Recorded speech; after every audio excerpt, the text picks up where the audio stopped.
MSA on OREX OSC. OREX is descending below 25 meters. Okay, we're getting really close. And I want to remind you, it's the 5-meter crossing. Yeah. That's the really critical one. We're only a couple minutes away from that. So the spacecraft has one key decision left to make. It's calculating right now the probability that it's going to come down either on a hazardous area, as we defined on that hazard map, or in a safe area.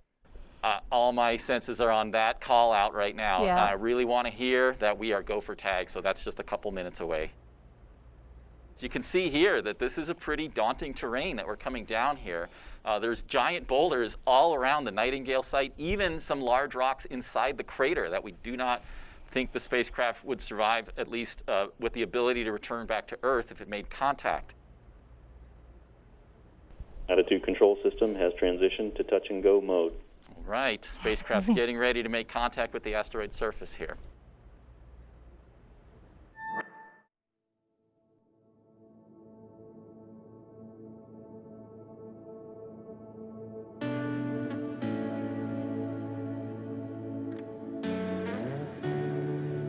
Ten seconds.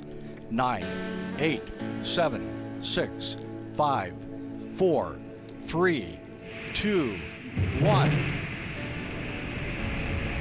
And liftoff of OSIRIS-REx, its 7-year mission to boldly go to the asteroid Bennu and back.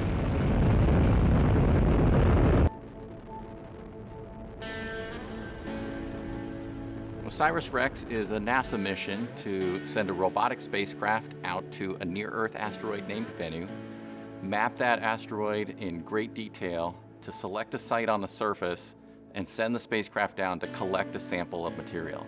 We're then going to bring that sample back to the Earth to analyze in our laboratories. We're going to an asteroid that dates from the formation of our solar system. Literally the oldest rocks in our planetary system, older than the Earth, and represents the building blocks of our planets. And we're really going after the biggest questions we asked ourselves as a species, precisely, where did we come from?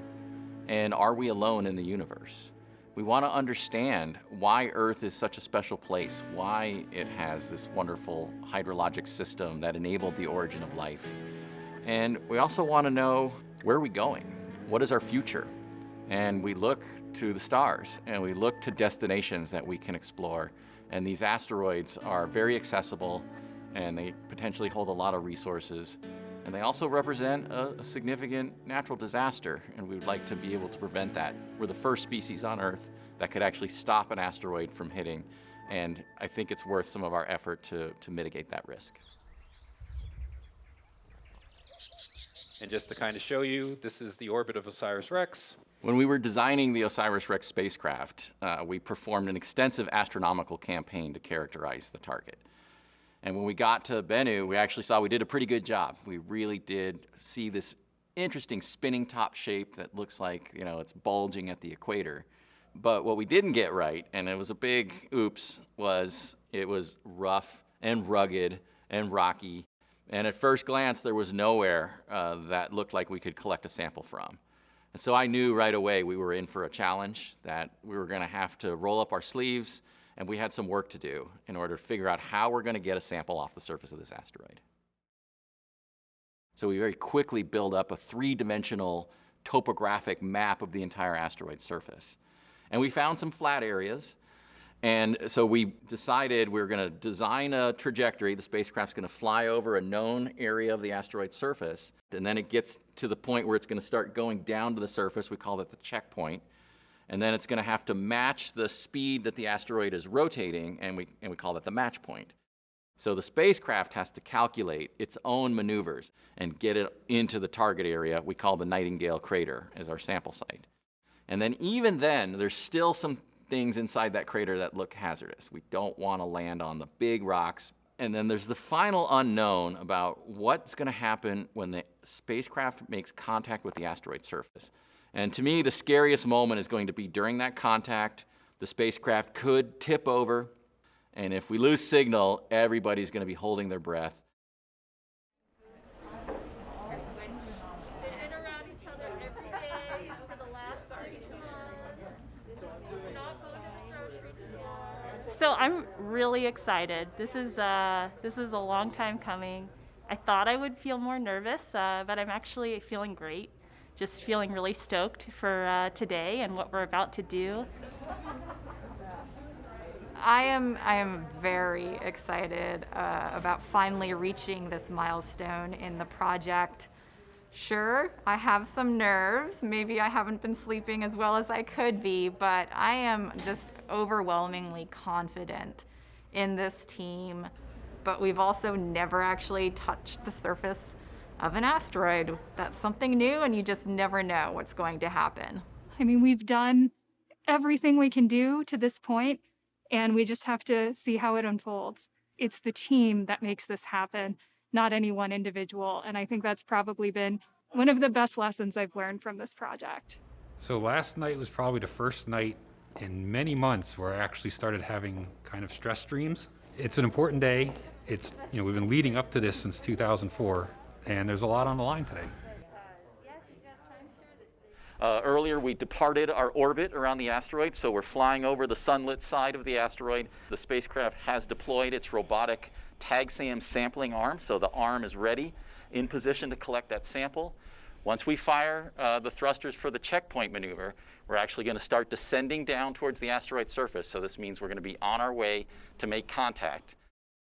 OSIRIS MSA on OSIRIS op. Checkpoint burn has completed. Okay, we're heading down towards the asteroid surface at this point. So we've got one more firing of thrusters with the spacecraft to get us lined up for the sample acquisition event. We call that the match point. Once it gets past match point, it's going to be telling us how likely am I to contact a hazard. And we want that to be 0, but it may not be. Especially early on, it could be like, there's a 30% chance I'm going to contact a hazard. So you're kind of trending this hazard calculation all the way down to 5 meters before the surface. It's that final decision on the spacecraft where we know we've committed and this is it. And we're going in to hit the surface and hopefully get that sample. We've worked hard to get to this point. The best times are ahead of us. This represents the hopes and dreams, hard work, blood, sweat, and tears. OSIRIS has processed its next message. Position uncertainty is 0.5 meters. Predicted tag lateral offset is 1.7 meters. Hazard probability is 0%. OSIRIS has descended below the 5-meter mark.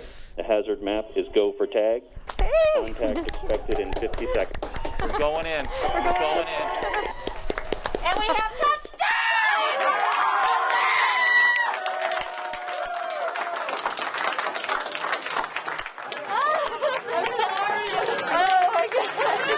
Touchdown declared. All right. Sampling is in progress. OSIRIS MSA on OSIRIS op. Sample collection is complete, and the back-away burn has executed. All right. We're on our way back. A little overwhelmed right now, Michelle, I have to say. It's been pretty intense several minutes here. I can tell you that everything went just exactly perfect, which is kind of the hallmark of this team. We have consistently beaten expectations over and over again. We have overcome the amazing challenges that this asteroid has thrown at us, and the spacecraft appears to have operated flawlessly. I think I'm just in shock at how well it went. Just like relief. Oh, I'm absolutely elated, so excited, so happy. I'm feeling so incredibly relieved. Hey, woohoo! We did it! Yes! So many years. All culminates in, what did he say, 4.5 seconds of touchdown. And just looking forward to getting those images tonight. After that, I'll be able to sleep for a while. So, go OSIRIS!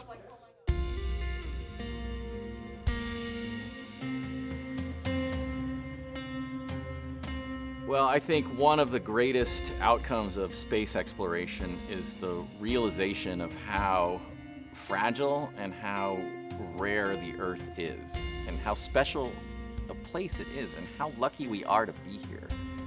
And we really need to work hard to take care of it and to take care of each other and to work together to solve the problems that we all face. Because we can do that. Humans can do amazing things when they come together with a common vision. And OSIRIS-REx is just one small example of that. So the samples from OSIRIS-REx will land on Earth in September of 2023. And we're particularly looking for the building blocks of life. I think it'll be a pretty emotional moment because I will at that point have dedicated well over 16 years of my life to getting to that point. So I think I might relax a little bit and say, okay, we did something that was incredibly hard, we did it incredibly well, and now it's time to celebrate.